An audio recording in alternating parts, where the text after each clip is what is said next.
अस्सलाम वालेकुम dear students, hope you are all fine. अब तक हमने जो चैप्टर डिस्कस किया that was Indian economy on the eve of independence. और यहाँ से हमने एक बात कंक्लूड कर ली कि जो इकानमी हमने अंग्रेज़ों से ली, जो इनहेरिट की हमने उनसे, ये बैकवर्ड थी और स्टैगनेंट थी, राइट। और agriculture was the principal source of substance for the bulk of the population, ठीक। और जो यहाँ तक सेकेंडरी और टर्शियरी सेक्टर्स का ताल्लुक है वो भी इनसिग्निफिकेंट, उनका कंट्रीब्यूशन इनसिग्निफिकेंट था, क्योंकि a large percentage of population was reeling under abject poverty. हमारी लाइफ एक्सपेक्टेंसी बहुत कम थी और life in general was driven by the instinct to survive, devoid of any initiative to grow and prosper. तो इन चीज़ों में के लिए कोई गुंजाइश नहीं थी। क्या ऐसी इकानमी जो हमने अंग्रेज़ों से ली, क्या हम मार्केट फोर्सेस की मर्जी पर रख सकते थे, जो हमारे पास forces of demand and supply, या जो हमारे नेशनल लीडर्स थे, क्या वो इसके तमाशाई बन सकते थे इस बात के कि प्रोड्यूसर्स क्या प्रोड्यूस करेंगे, वो अपने प्रॉफिट्स किस हद तक मैक्सिमाइज करते रहेंगे, और कंज्यूमर्स क्या कंज्यूम करेंगे, क्या उनकी सेटिस्फैक्शन मैक्सिमाइज होगी, क्या जो पॉलिटिशियंस उस वक़्त के थे क्या वो किसी मिरेकल का इंतज़ार करते, ठीक है ना। तो ये सब चीज़ें क्या हमारी इकानमी को आगे लाने के लिए काफ़ी थी? नो, ऐसा नहीं था। क्यों? क्योंकि जो problem of large scale unemployment थी, एब्सोल्यूट पॉवर्टी थी, could simply be expected to find their own solution, lefting it to the forces of supply and demand. ऐसा मुमकिन नहीं था, क्योंकि here the intervention of the government and more specifically direct participation of government in the process of growth and development was an obvious need of the hour, and this implied recourse to economic planning. तो यही बात आज हम discuss करने जा रहे हैं, 5 year planning in India, और इसके गोल्स और ऑब्जेक्टिव्स क्या थे हमारे, क्योंकि ये बातों से नहीं बनने वाली थी। हम एडवांसमेंट, ग्रोथ, ये चीज़ें सिर्फ हम उस एब्सोल्यूट पॉवर्टी से, उस स्टैग्नेशन से, अनएम्प्लॉयमेंट से अपनी इकानमी को बाहर नहीं ले जा सकते, बाहर नहीं निकाल सकते थे, जब तक ने इसके लिए कोई पॉजिटिव डायरेक्शन होती। और ये पॉजिटिव डायरेक्शन कहाँ से आई? It was possible through planning in India. तो इस सिलसिले में जो सबसे इंपॉर्टेंट काम हुआ, that was the introduction of 5 year plan in India. What we have to study, we have to study the goals and objectives of planning. In addition to that, we have to study all the plans and their goals and achievements one by one. First of all, you must know what's planning. Economic planning क्या? देखिए, planning तो हम हर level पे करते हैं, eight individual level पे करते हैं। हमारे घरों में प्लानिंग होती है, जो छोटी छोटी बिजनेस फर्म्स होती हैं उनकी प्लानिंग होती है। तो हर जगह वी सी प्लानिंग होती। क्या है ये प्लानिंग? एक प्रोसेस है। प्लानिंग क्या है? एक प्रोसेस है, एक ऐसा अमल है जिसमें एक सेंट्रल अथॉरिटी होती है,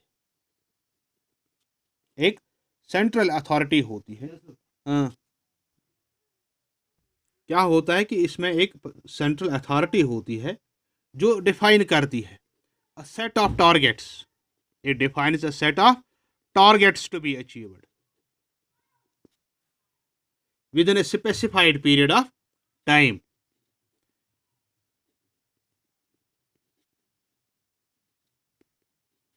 तो हम यूं कह सकते हैं कि economic planning is a process, याद रखिए, economic planning is a process under which a central authority defines a set of targets to be achieved within a specified period of time, keeping in view the needs and means of the country. तो जो central authority, अगर हम India की बात करें तो India में ये सेंट्रल अथॉरिटी क्या है? इट्स और प्लानिंग कमीशन। अब इसका नाम नीति आयोग है, ठीक। और ये टारगेट्स क्या थे? These targets are related to growth and development.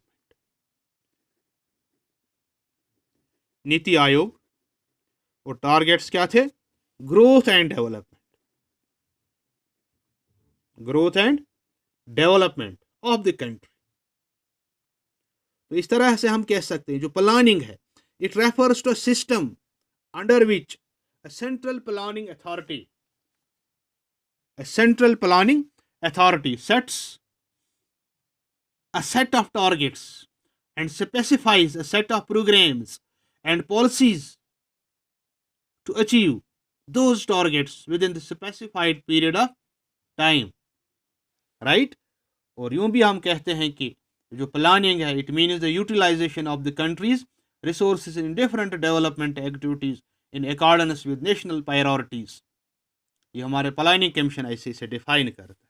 क्या कहता है? जो इकोनॉमिक प्लानिंग है, it means utilization of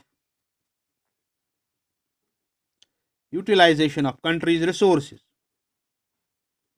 utilisation of country's resources in different developmental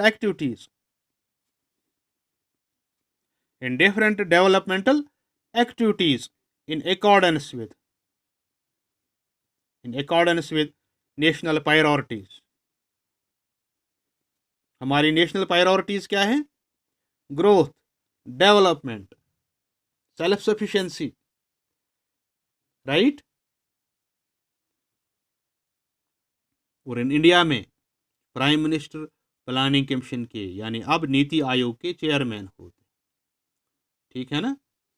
और इन इंडिया में जो प्लानिंग, जो इंडियन कॉन्स्टिट्यूशन में वहाँ पे एक रेफरेंस है तो इकोनॉमिक एंड सोशल प्लानिंग, ये कंकरेंट लिस्ट में आती है और इसके लिए 7th शेड्यूल हमारे कॉन्स्टिट्यूशन में, राइट। तो ये थोड़ा सा इंट्रोडक्शन था रिगार्डिंग द प्लानिंग। तो सिंपली आपने याद रखना है कि ये जो प्लानिंग होती है इसमें एक सेंट्रल अथॉरिटी होती है, एक ऐसा निज़ाम है, एक ऐसा सिस्टम है जिसमें एक सेंट्रल अथॉरिटी होती है जो अपने लिए एक सेट ऑफ टारगेट्स है ना, सेट ऑफ टारगेट्स और उसके लिए स्पेसिफाई करती है, प्रोग्राम बना के रखती है, पॉलिसीज़ बना के रखती है। और इन पॉलिसीज़ को, इन प्रोग्राम्स को कब तक अचीव किया जाएगा, कब तक हासिल किया जाएगा, इसके लिए एक टाइम लिमिट रखा जाता है। और कौन करता है? इंडिया में ऐसा, it is the planning commission, now known as the NITI Aayog. ये सब उसी के कंट्रोल में आता है, ठीक है ना। It was a brief introduction to the planning क्या होती है, राइट। तो इंशाल्लाह in next lecture we will move towards the various market forms. हमने कौन सा सिस्टम राइज किया है इंडिया में और यहाँ पे प्लानिंग के ऑब्जेक्टिव्स, गोल्स क्या थे, ये सब कुछ हम आने वाले लेक्चर्स में डिस्कस करेंगे। आज के लिए इतना काफ़ी है। Thank you very much.